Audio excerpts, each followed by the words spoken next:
Hello everyone, welcome to another edition of the What Goes on Tour vodcast. It's coming to you from Dublin in Ireland ahead of one of the most eagerly anticipated matches of the season between the Springboks and Ireland at Aviva Stadium on Saturday. It is bitterly cold, but we've braved the cold to catch up with a familiar face, a familiar voice. Former Springbok coach and assistant coach Jacques Nienaber. Jacques, great to have you here in the heart of an Irish winter. And to just catch up, reminisce, and talk about your journey in rugby coaching. And you made it very clear early in 2023, before the World Cup, that you were coming to coach here for Leinster in Ireland. How's that going? No, Matt, island life is it's freezing currently. No, it's been good. Definitely, obviously a big decision to leave the box and come over here. But for me personally, like I mentioned back in the day, it's where I felt I needed to go in terms of having more time with my family, and that's what's happening. So in that sense, it's exactly where I want to be in terms of being a little bit more time with my family. Enjoy the club, enjoy the Dublin. Dublin's is a great place. The Irish are good people, great people, and it's a good club, a club that challenges you, and there's a lot of internationals within the club, so they keep you on your toes from a rugby point of view. But obviously one will always miss. I miss the box. I miss the family. I miss the coaches, miss the player, the interactions. It's good to see them doing well. So happy where I am. Really enjoy Dublin.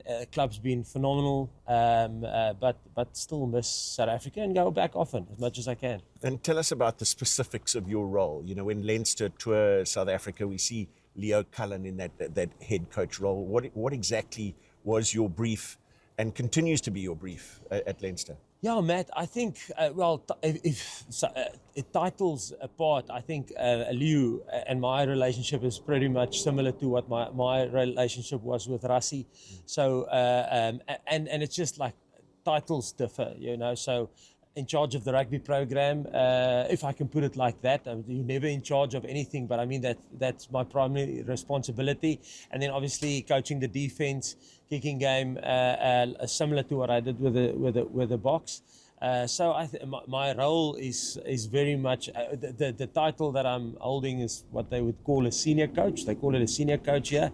But when I actually spoke to the club, they asked me what title would I like to be called. So I said, no, listen, I don't mind. They can call me a physio, and I was joking, but listen, that would have been great.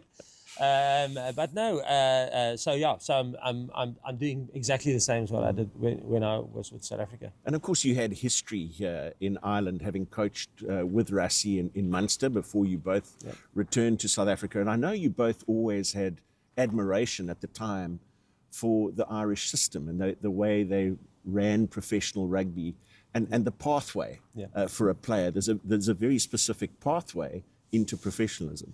Yes, I think Rassie will also testament to it, that we've learned a lot, learned.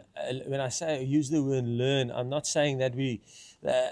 It's just they do things a little bit differently in Ireland. Obviously, their situations are a little bit different compared to South Africa. I think they've got between 160 and 180 professional senior contracts. So there's less than 200 professional rugby players in Ireland. So they have to approach their way of developing and their pathway differently. So there's a lot of things that we took out of just how they do it differently.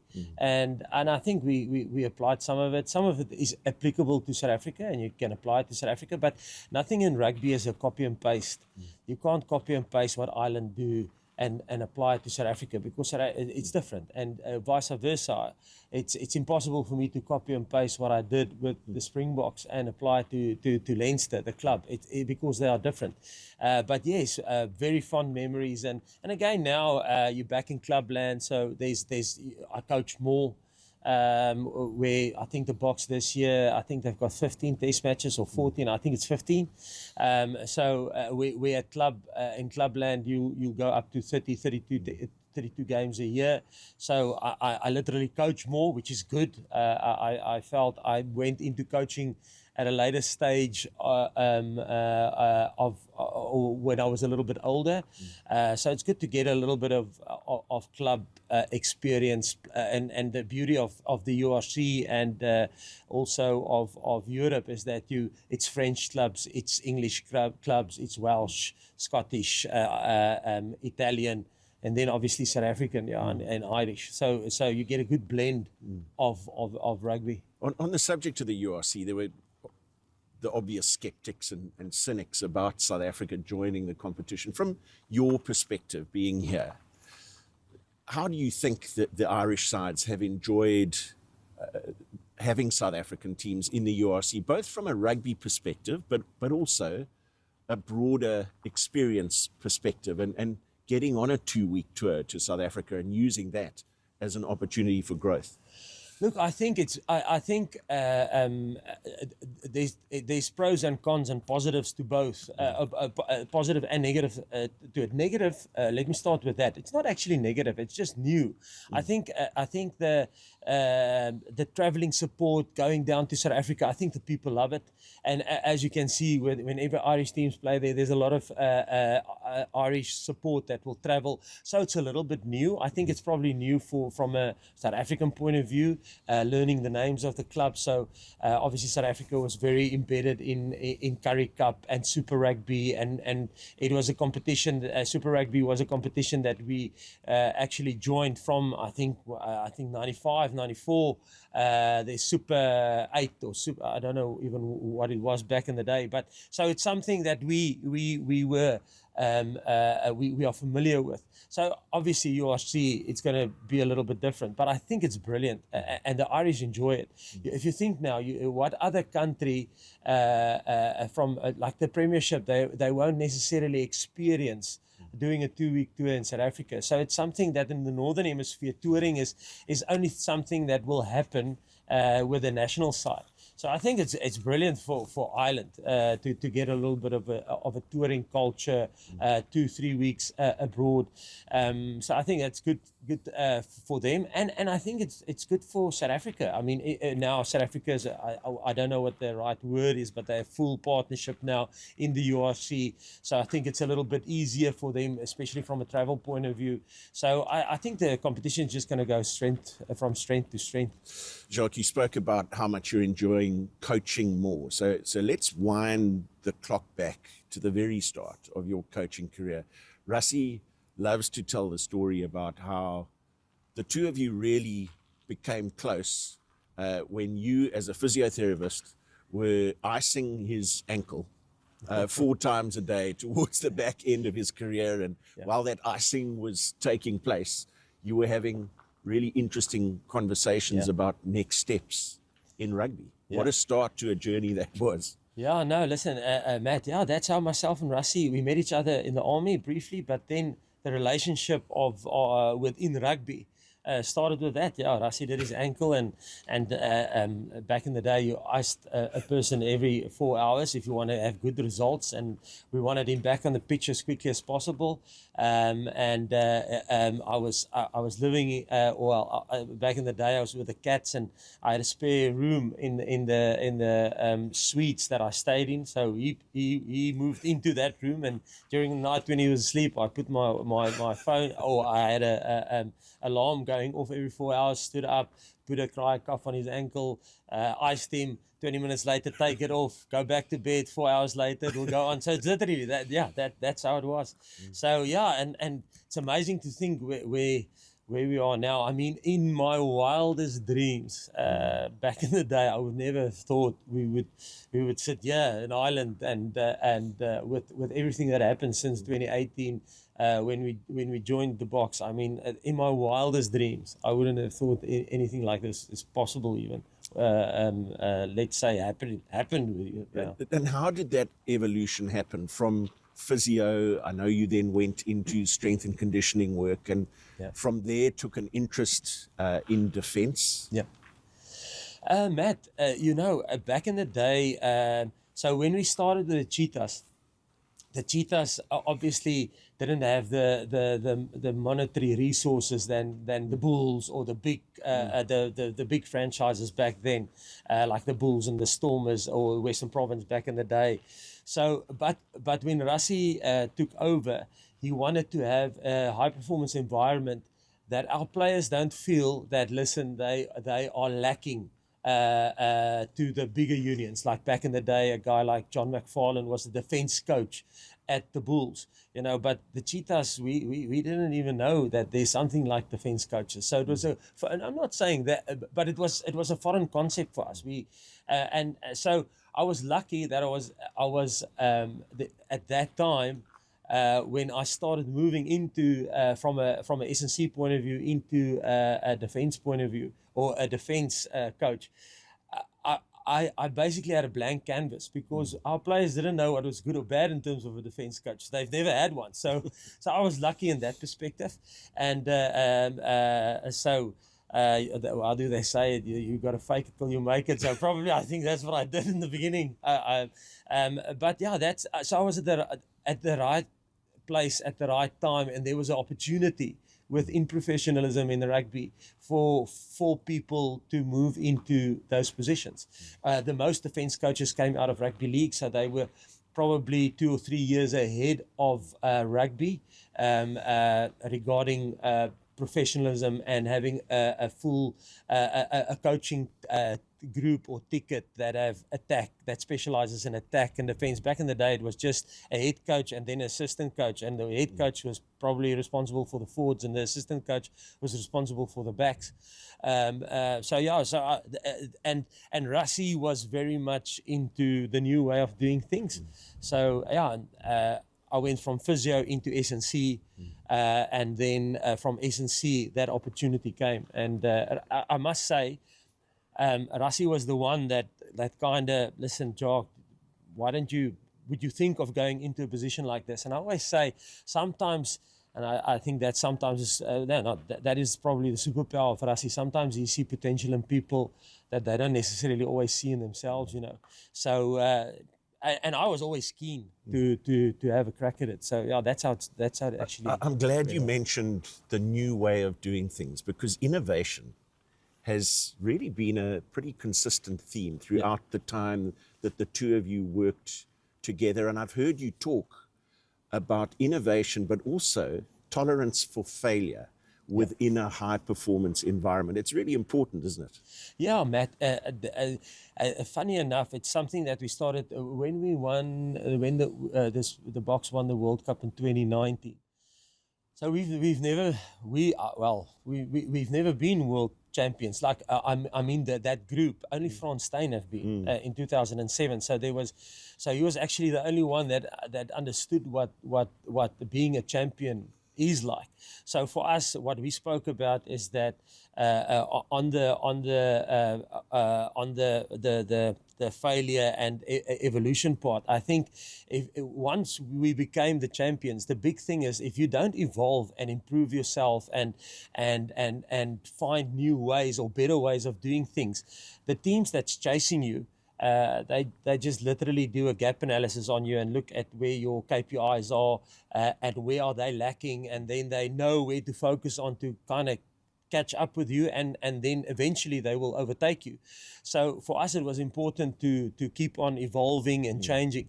But what I didn't expect is that with the evolution, you are chasing stretch goals, if I can put it like that. So it's goals that you actually don't know if you will be able to reach them.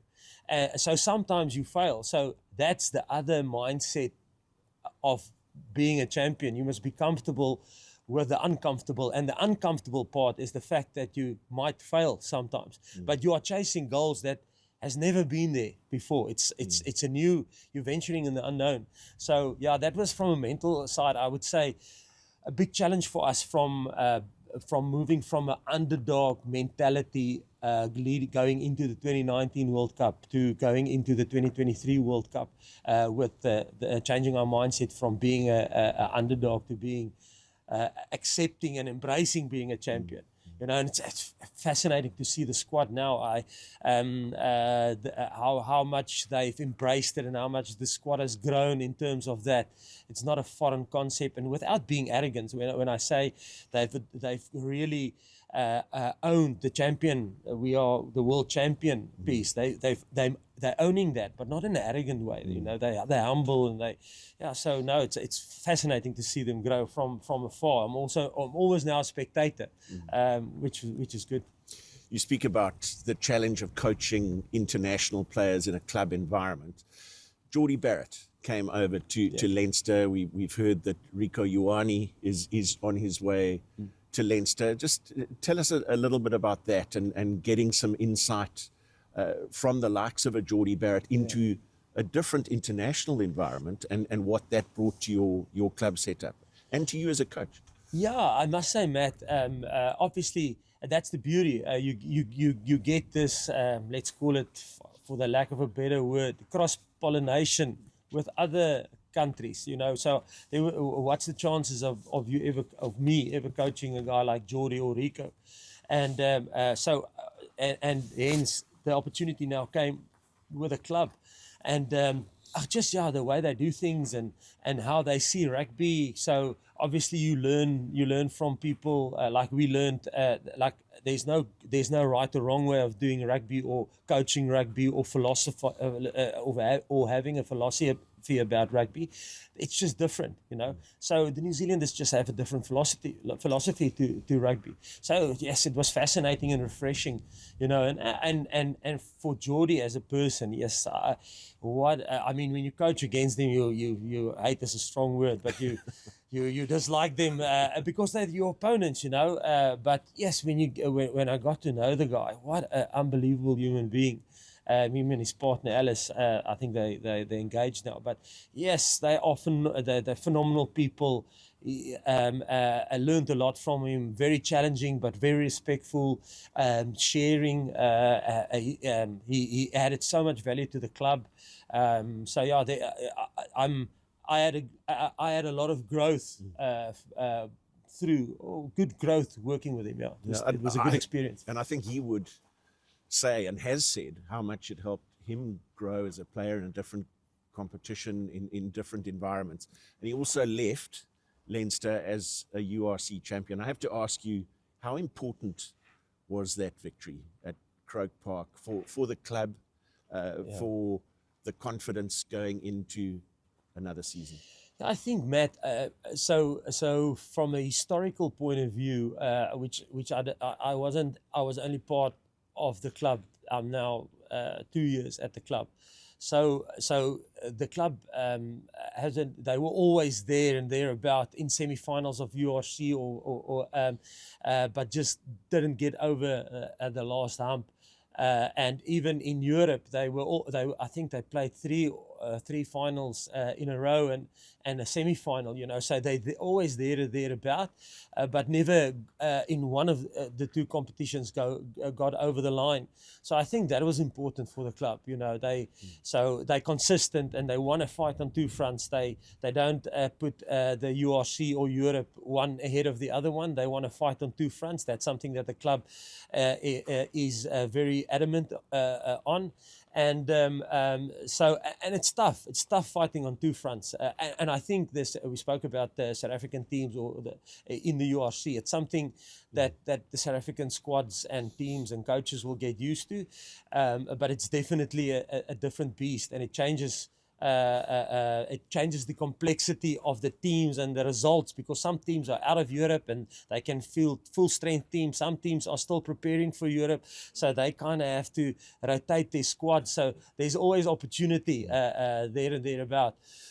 You speak about Leinster wanting to be competitive in both, but how important is Investec Champions Cup as a tournament, as a competition? Yeah, Matt. No, obviously it's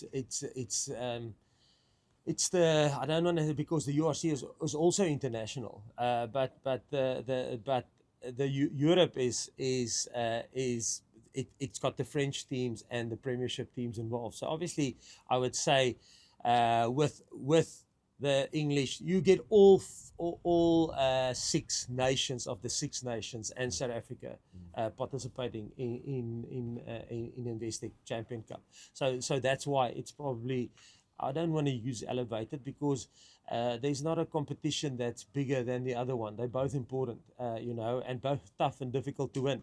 But I would say, that's the big difference. A little bit shorter competition, so you've got 4 pool stages, and then you knockouts, quarter, semi-final, a round of 16 quarters, semis, and finals. So it's very ssimilar to what you would get in the World Cup. The format of the competition, where URC is a little bit of a longer throt, but it is a very important competition and a very prestigious one to win. And if you look at history, I think Toulouse is the most successful club there, and they've won 6. So, and I think the Champions League or the Heineken Cup started back there in the early 1990s. So it's a competition that's got a fair bit of history behind it, and in that, the most successful club has only won it 6 times. So it's a difficult competition to win. Just a couple more questions before we freeze. A big day potentially looming for RG Snyman, a 50th Test cap against Ireland. Just tell us about him, your experience of him as a Springbok, your experience of him now as a Leinster player, the man that he is, the athlete that he is, the character that he is, both on and off the field. No, RG is special. I first coached RG the first time of RG. Over here it's RG. RG, I first coached him when he was playing for SA Schools. And I think it was 2013 or maybe 2014 then. So I was fortunate enough to know him. It's almost now 10 years. And he was a special athlete back then. And a special person, and he and Saskia, they are really good club people. They embedded in the club, and then to talk about his skill level. I mean, RG is an enigma from a lock perspective. You don't see a lot of locks with the skill set that he have, and then he's just a down to earth person. He's this giant of a man.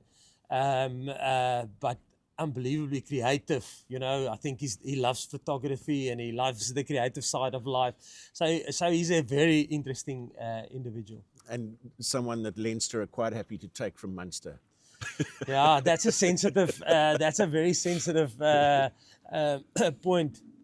But yeah, when obviously, he had a bad run with injuries with Munster, and I remember I announced that I'm going to join Leinster, and Lew Cullen said that, listen, RG is on the market, or RG is on the market.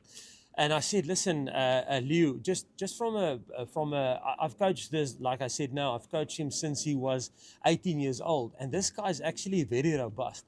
I can't think that in the time that I've coached him up to the 2019 World Cup, that RG ever not participated in a training session, So he wasn't an injury-prone guy. So yes, and maybe, so my advice was, I think he just had a bad spell. And sometimes players go through a period like that where they just can't get a string of games together. But it's not a trend. It wasn't a trend for me with him. Not the RG that I know from 2014. So yeah, he's been a great signing for us, and he adds massive value to the squad, and he's a lacquer club guy. He's a lacquer club guy. He gets along with people, yeah. Jacques, I know your immediate future remains with Leinster. Dare we ask, or is it unfair to ask, sort of medium and longer term plans? I know you've been incredibly grateful for the journey you've had in rugby so far. Yeah, Matt. No, I extended with a year with the club, and my contract's up to the end of the season 2027, the domestic season. So I'll be out of contract, but the start of the international season in the Southern Hemisphere just starts after that. You never know how things work out. And you know what, Matt, you plan life. You know, when myself and Rassie came over in 2016, our plan was to get passports. And the kids is going to settle here. That was the idea, and then maybe if we're relevant enough or good enough, we will return when we're a little bit older. So we thought maybe for the 2023 or this 2027 World Cup, if we're good enough and relevant enough. So, but then life happens, you know.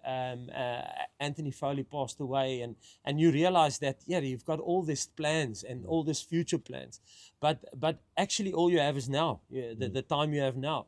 So listen, very grateful where I'm. Would I like to love? Like I said, I miss the Springboks. I really miss the group, and one never knows, you know. I must make sure that from my side, one is still relevant enough, and you evolve, and you are creative as a coach, and you find different ways and better ways of doing things, and then life will take care of itself. Well, it's been a special journey, a special story, impossible to try and encapsulate it in such a short space of time, but just always great to catch up. But now my eyes are watering, the tears are freezing on my cheeks, and I think we need to go and find a warm beverage. Yeah, listen, we're going to get a warm cold beverage. Well, Jacques, lovely to thank see you very Thanks. much, Matt. So our thanks to Jacques Nienaber for his time on What Goes on Tour. Keep the comments coming. A big game coming up at the weekend, and then one final week on tour for the Springboks as they close out their 2025 season against Wales in Cardiff. We'll be there on the journey with them, bringing you all the updates. Until next time, goodbye.